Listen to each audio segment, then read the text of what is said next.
Welcome to The Hypnotist, the show that gives you inside access to cutting-edge hypnosis with real clients facing genuine issues. Brought to you by the hypnotherapist demanded by celebrities, CEOs, and even royalty, Adam Cox. These recordings took place live from Adam's clinic in London's world-famous Harley Street. This podcast features powerful hypnosis, so do not listen while driving or operating machinery. This recording is not suitable for those with epilepsy or severe mental health issues. So, get yourself comfortable and enjoy today's episode of The Hypnotist. Hi, it's Adam here, and in this episode of The Hypnotist, you're going to be listening to a hypnosis session for a client that had a desire, almost kind of compelling, intrusive thoughts about this kind of imagined reality where they had absolute power, absolute control. And this can happen almost as a side effect of feeling a lack of significance, a lack of influence or control, particularly if things have happened to them in life that couldn't have been predicted. So this desire to have control is really an attempt to level the playing field to deal with uncertainty. So you can't deal with the chaos around you, so then obsessively control. And it's similar to the thought process behind those people that have eating disorders, for example. They can't control their situation around them, but they can control what they eat. So it comes from a good place in many ways.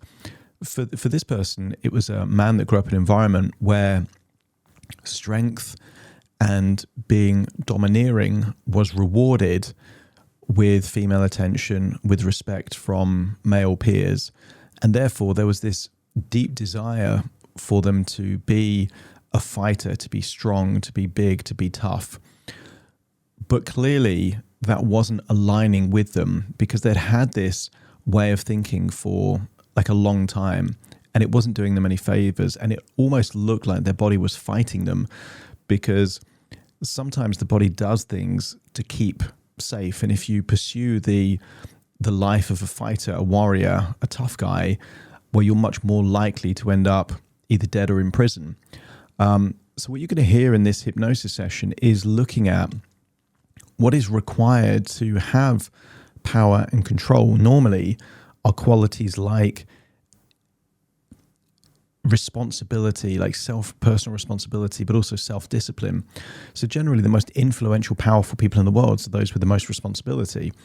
And the Pope and the people that are given leadership roles are those that demonstrate self-discipline within themselves and therefore seem like a safe pair of hands to instill discipline and structure for people around them. So this really is about two things. It's about rejecting this idea that the warrior is the most effective way of being powerful and looking at a different strategy to achieve the same thing, which really is through personal responsibility and self-discipline and personal ownership, taking ownership of what they can, but also surrendering and accepting what they can't. And I could tell from the idiomotor responses and the non-verbal communication coming back, calibration is a key part of hypnosis, of knowing what you're doing and how the client is responding. Clearly this was having an impact. And generally when you make a change at the identity level, it can have radical changes, because in the DILT's logical levels, that's really the center of everything else. Most people try and change their behavior or their thoughts, but if you change the identity, that has a ripple effect throughout all the outer layers of the logical levels.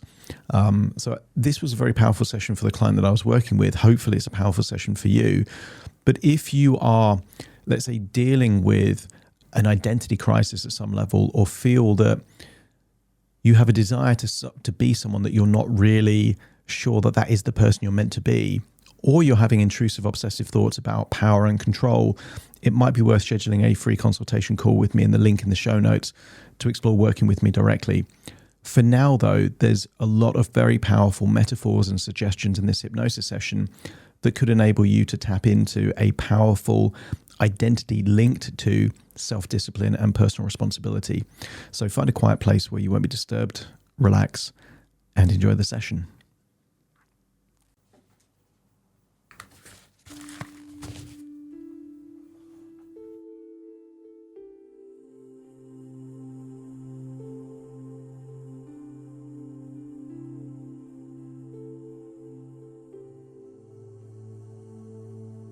Take a deep breath in. As you breathe in a resourceful feeling of relaxation. And as you exhale, just allow feelings of any worry, stress, or tension to leave your body in your outward breath.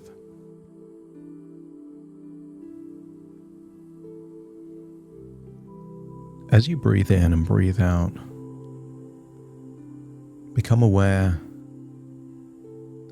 of any sensations in your body that you feel are blocking you in some way. I want you to get a sense that sometimes things that seem like they're holding us back may indeed be helping us.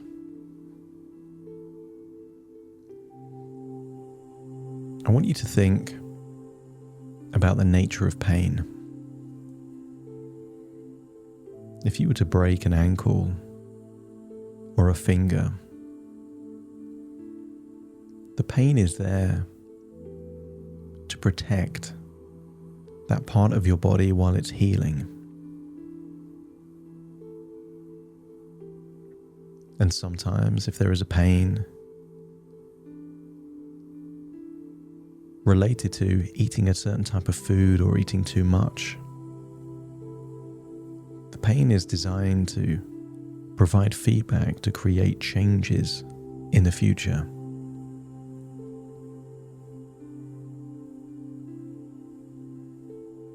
If you think about anxiety, when anxiety is working at its best, it's to protect you from dangers that could hurt or harm you in the future. I want you to get a sense that sometimes your body is acting in your interest, even if it feels like it isn't.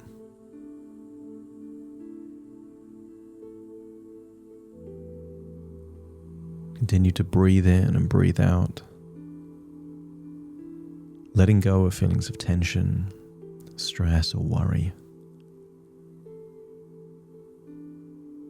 Feeling how good it feels just to breathe in and breathe out. And I want you to picture a desert. Blue skies, fluffy white clouds. Maybe you know it's a desert because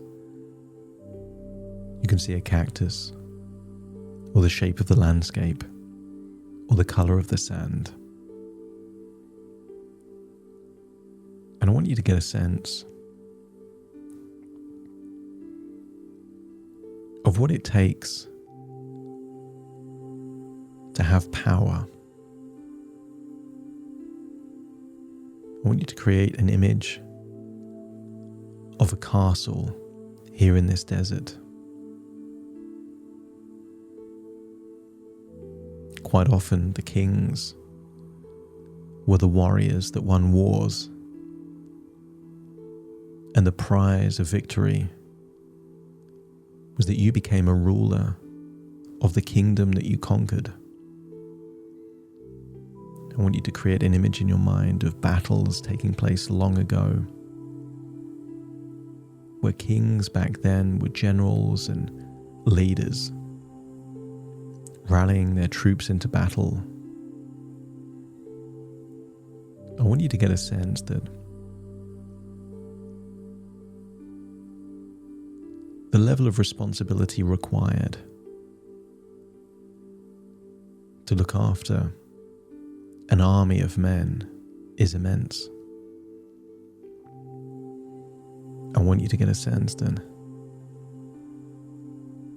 how can you have a disciplined army if you don't have a disciplined leader?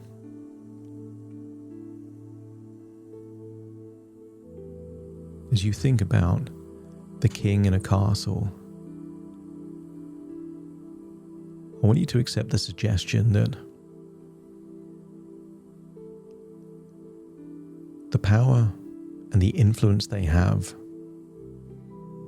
is not because they pursued it, It's a reflection of the responsibility and discipline they were able to create during their lifetime. What's the difference between the warrior in the battle and the king? The warrior has the ability to wield an axe or a sword, but not the level of responsibility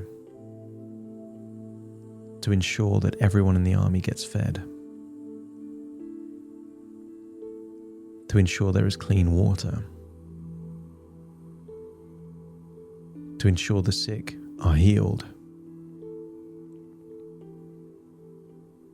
The warrior is driven by ego and glory, power exerted through intimidation. The leader wants to protect the army. The warrior wants to intimidate the army. I want you to imagine this castle disappears in the desert and is replaced by something much more modern as a building. Perhaps you can imagine a sports stadium.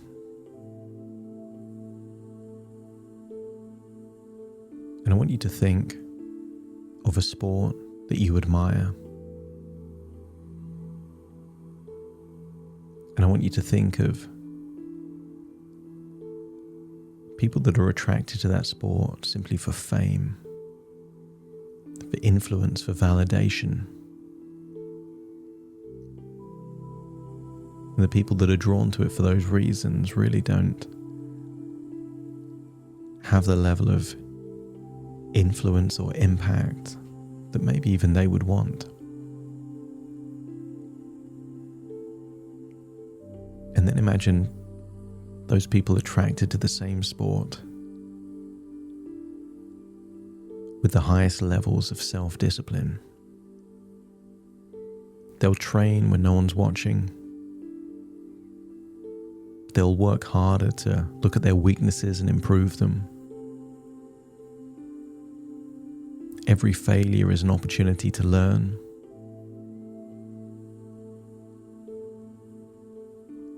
Win or lose, they take responsibility. Having the attitude, if it's going to be, it's up to me. And notice that time and time and time again, those that do the best in sports are those with the highest levels of self-discipline and personal responsibility. And those that can prove their own self-discipline and their own personal responsibility are given the influence to influence the people around them.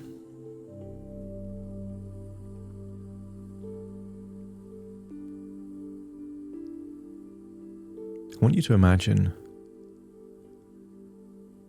seeing two identical versions of you standing side by side just there in the desert. And I want you to imagine one version is motivated through power and control, dominance and authority. And I want you to dress up that version of you like a warrior.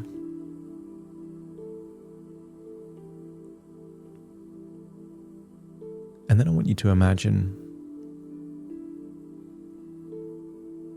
another version of you dressed more like a leader, isn't interested in power and control, but is obsessed about being responsible, being disciplined, doing things right. The warrior cares about what everyone else around them thinks. The leader has such high levels of self-confidence that the opinion of other people don't matter. There's a saying, lions don't lose sleep over the opinions of sheep. But think of the ego-driven warrior, always needing the glory, always needing the attention, having to be in the limelight, liking to intimidate and strike fear in other people. The leader is happy to be in the background, doing what's needed, taking responsibility.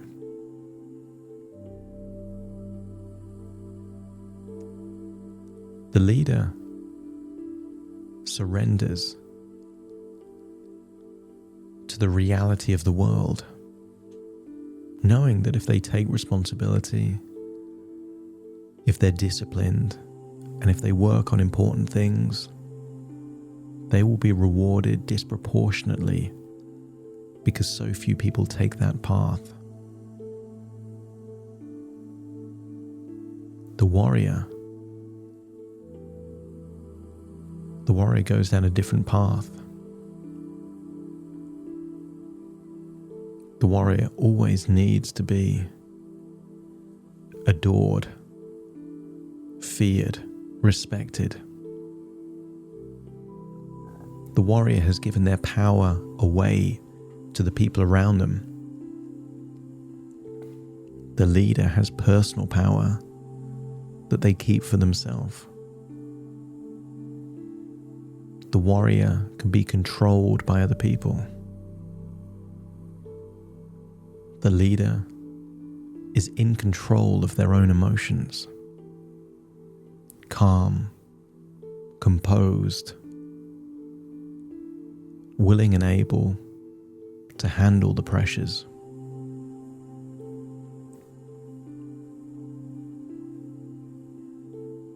In order to become the leader, you have to surrender the desire to be the warrior. Or, in order to truly be the warrior, you have to take everything that comes with that.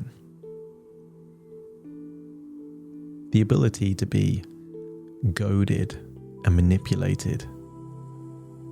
It's easy to trick a warrior into an early death. Just say that they're a coward and scared, and they will fall straight into the trap.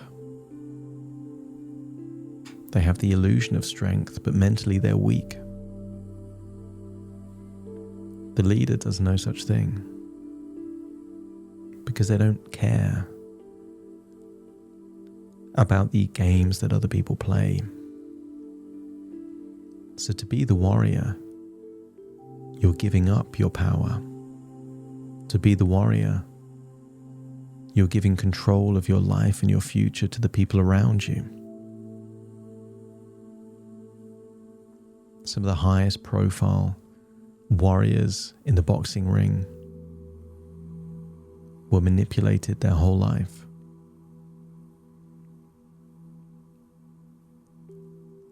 I want you to get a sense that there is a choice to be made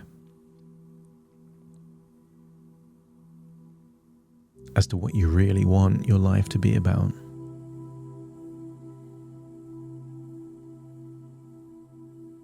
The warrior that can be tricked and manipulated, goaded and controlled, or the leader where you are the master of your own destiny, the captain of your own ship, the king of your own castle. But in order to be the leader, you're willing to sacrifice the warrior. If you're ready to make the decision that you feel is right for you and your future, let me know by nodding your head. And I want you to see that leader dressed impeccably. See their facial expression being strong and healthy.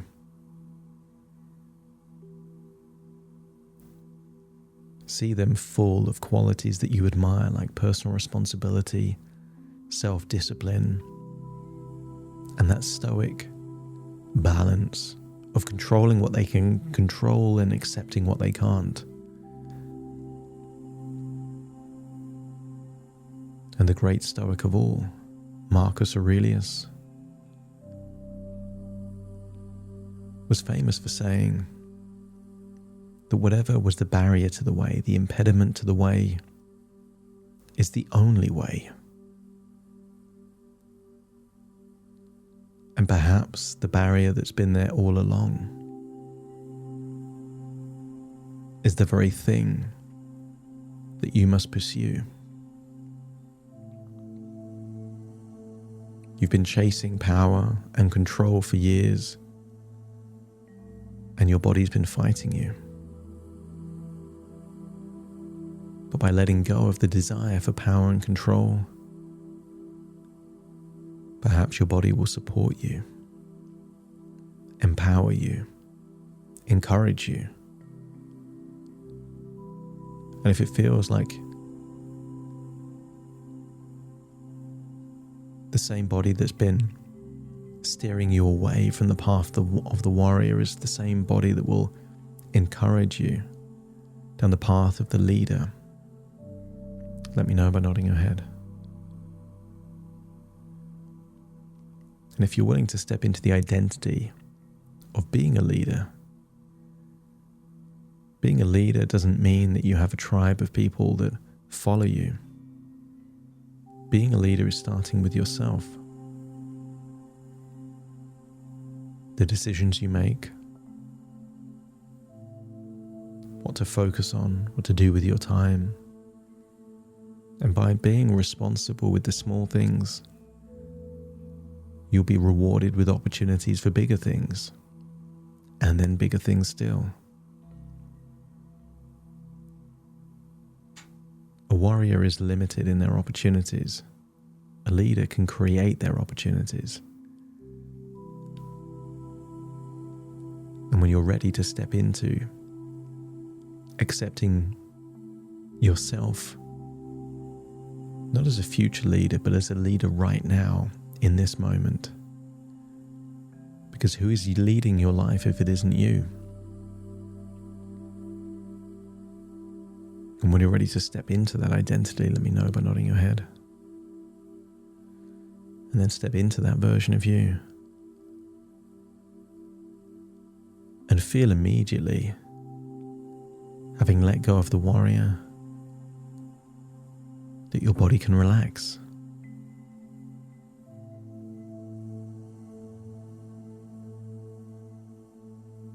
Just imagine that your body is now resetting. A warrior needs to be on high alert all the time.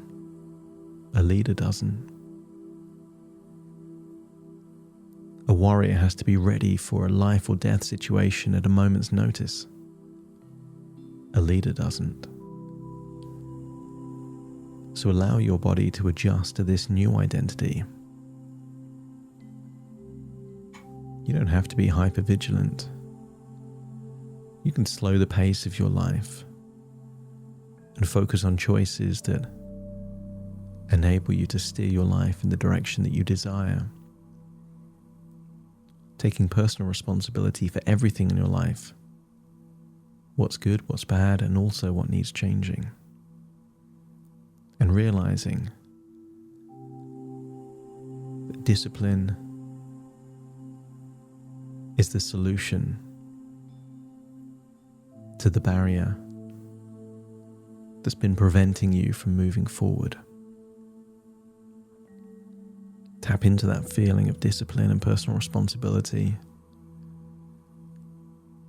and surrender to fate and fortune and whatever random variables life might throw at you.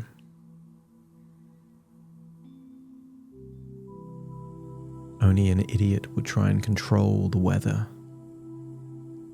Only a tyrant would try and control the people. A leader doesn't control the people. They inspire and influence the people.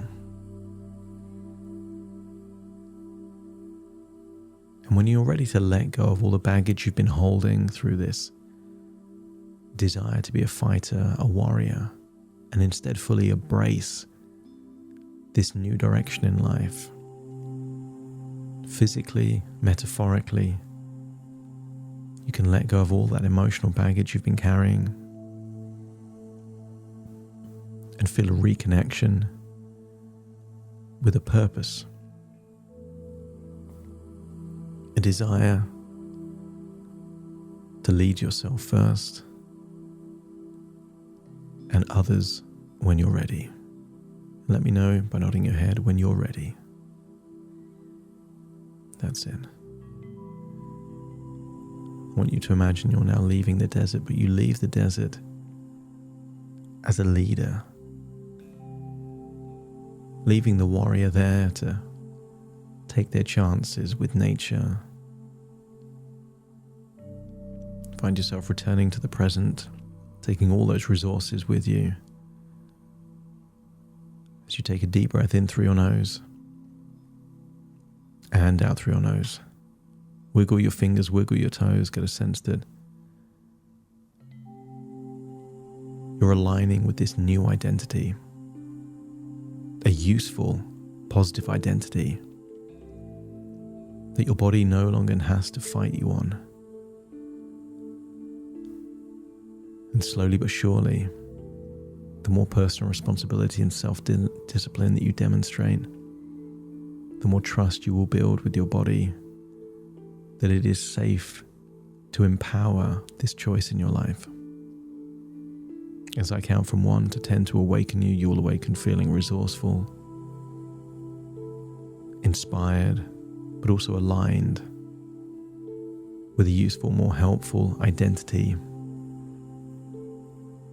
And when you sleep, your body will get used to no longer needing to be on high alert anymore. Adjusting your vigilance levels to this appropriate and more useful identity. Starting to count to awaken you. 1, 2, 3, waking up. 4, 5, 6, more alert. 7, 8, open your eyes. 9, 10, wide awake, wide awake, wide awake.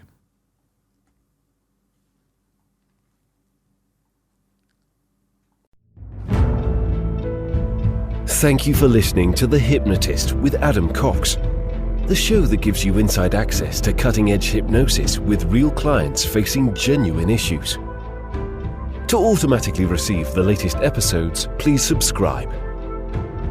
If you'd like to support the show, please share this episode with just one friend you think it could help. And if this episode helped you, please leave us a 5-star review.